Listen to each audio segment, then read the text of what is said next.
দুই বোন তাদের ছোট সন্তান নিয়ে ঘুমিয়েছে, কিন্তু ঘুমের মধ্যে ভুলবশত একজন অন্যজনের সন্তানকে দুধ পান করিয়ে ফেললো।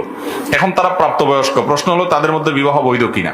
যদি কোনো নারী তার দুধ কোনো সন্তানকে পান করান, তিনি যেই হোক না কেন, নিজের আপন বোনের সন্তানই হোক না, অসুবিধা নেই। ভুলে পান করাইছেন, তাতেও অসুবিধা নেই। ইচ্ছাকৃত হোক আর ভুলে হোক, অন্য কোনো সন্তানকে যদি আপনি দুধ পান করায় ফেলেন, বিশেষ করে ভুলে যদি আপনি করায় ফেলেন, তারপরও দুধের সম্পর্ক হয়ে যাবে। দুধের সম্পর্ক হলে কি হবে?